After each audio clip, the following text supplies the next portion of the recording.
Uh-oh, looks like you're almost out of game link time. You might want to top it up by paying an additional charge. We accept rupees, gil, and those gold coins from Mario. Especially if you stole them. Nvidia has just announced some upgrades for Geforce Now, as well as one potentially significant downgrade.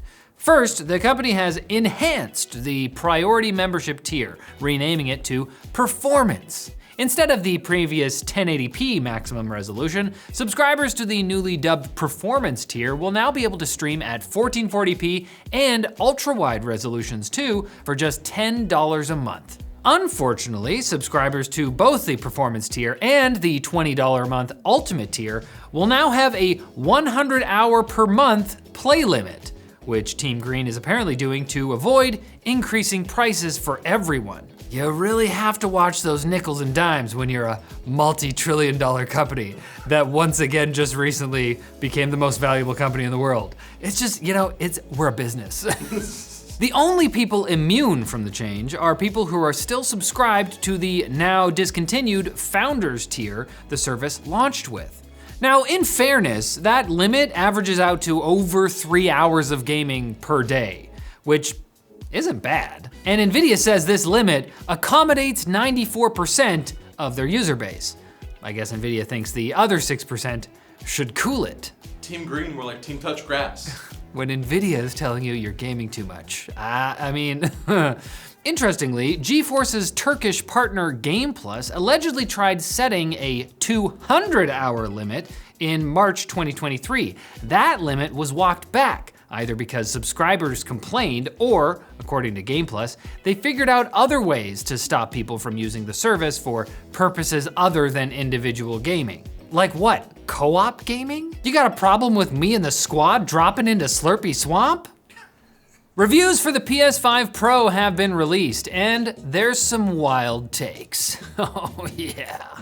For starters, CNET gave it a pretty solid review, saying that despite the vertical stand and disk drive not being included in the $700 MSRP, they wouldn't say it's overpriced. Personally, I wouldn't say it's underpriced. It's most definitely priced though. The console launched today with 50 Pro-enhanced titles. No new games, just improved games. But some of the improvements are questionable. For example, at least some games have an 8K mode, but CNET points out there aren't a lot of 8K TVs out there. But can Elden Ring finally run at 60 FPS on a PS5? No. At least not consistently, according to Digital Foundry. The performance mode almost got there. Meanwhile, the fidelity mode's frame rate can drop down to the 40s. That's important because the PS5's variable refresh rate can crap out at 48 FPS, leading to screen tearing. But in a separate, more general review published on Eurogamer, Digital Foundry claimed that on the PS5 Pro, Horizon Zero Dawn Remastered and Horizon Forbidden West have the best image quality they've seen from any console game. But should you get it? The Verge says that depends on the specific distance between you and your TV. So not only does the $700 console not include a vertical stand or disk drive, but in order to determine if I should buy one, I need to purchase a measuring tape. GTA publisher Take-Two has announced it has sold Private Division, its indie publishing label, for an undisclosed sum. In addition, we also don't know who the buyer is. Now, you might be thinking Microsoft, since Private Division published The Outer Worlds, which was developed by the Xbox-owned Obsidian Entertainment, and also because Xbox is in the middle of its acquisition era. The vibes.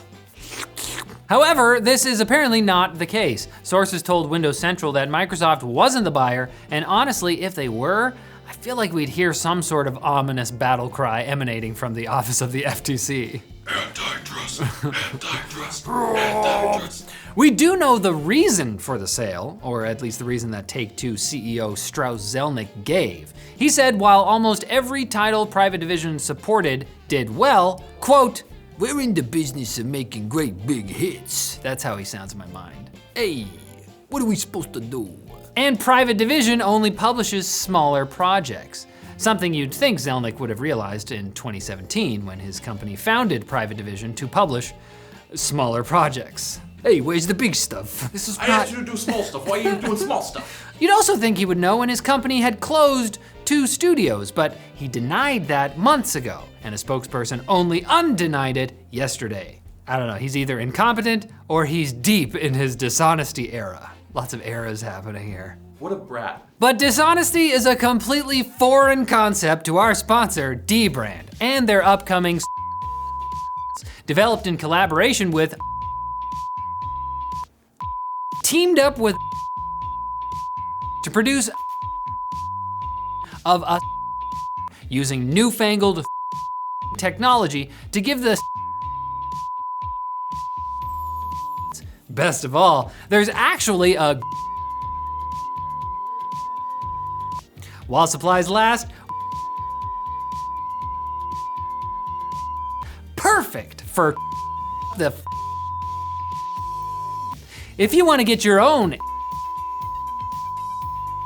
check out mybossisveryshort.com. When is that released? Right, check them out on. Guess what? It's almost QuickBits time, which happens every day. It's just a day in the life, which is also the final song from the Beatles' 1967 album Sgt. Pepper's Lonely Hearts Club Band. Nintendo has confirmed that the Switch 2 will be able to buy and play OG Switch games and access the current Nintendo Switch Online system. Nintendo described this extensive backwards compatibility as an important part of easing the transition to a new platform and maintaining its relationship with the over 100 million players who use the Switch every year. Good, they know we have them outnumbered. In a perhaps more shocking turn, however, it seems that the new console might actually support mesh shaders and 4K resolution, according to data miner Watertune. That might explain why Grand Theft Auto publisher Take-Two said that they support successful platforms and never count Nintendo out in response to a question about their games coming to the console. So will we soon see Arthur Morgan on a Nintendo console? And how closely will he resemble a potato? And how will he sound when he shouts, Lenny! Sega has announced they're delisting dozens of classic games from digital storefronts starting in December. Not only does this include games from the Sega Genesis and Mega Drive Classics collection, but also classic Dreamcast games like Jet Set Radio. Sega has confirmed that any games purchased before the cutoff will remain in your library. Just yesterday, a Sega exec pledged the company was reviving classic games in an interview with Video Games Chronicle. And I'm sure they're going to do that just by taking all the games down and then re-releasing them in a new bundle you'll have to pay for. Okay, so they'll be there. I'm like, wow. Death Stranding has finally washed up on the shores of Xbox Island, encapsulated babies and all, 5 years after first launching as a PS4 exclusive, then coming to PC a year later. It's launching at a special discount, just $20 for the director's cut on Xbox Series S and X, so now owners of those consoles can experience the joys of unreasonably long walks and painfully on-the-nose character names. The announcement followed developer Kojima Productions confirming it has secured full ownership of the Death Stranding IP, so who knows? I mean, maybe the game will even come to Switch, although that will probably mean a graphical downgrade. Kojima can just rename the characters, Low Poly Man, Cybertruck Man, Simple Man. Following its highly rated Fallout adaptation and its recently released Yakuza Like a Dragon miniseries, Amazon will be producing a Mass Effect TV series. Lips are tight regarding the plot, but it seems likely that Amazon will want to craft its own original story in the Mass Effect universe, if only because people were pretty mixed on Andromeda, and the charm of the original trilogy has a lot to do with how the story reflected the player's choices. Well, you know what tight lips means? Kisses. One can hope. Writer and executive producer Daniel Casey is best known for his contributions to the screenplay of F9, The Fast Saga, AKA the one where they shot a car into space. So he knows about interstellar travel. So perfect. And Konami has finally confirmed that the voice actor of seductive femme fatale Eva from the Metal Gear Solid series was in fact Jodie Benson, the voice of Ariel from The Little Mermaid. My questions are finally answered. It's been 20 years and they never said this. This is kind of big. In a YouTube docuseries for the franchise, Benson revealed she used a pseudonym to protect her family-friendly image.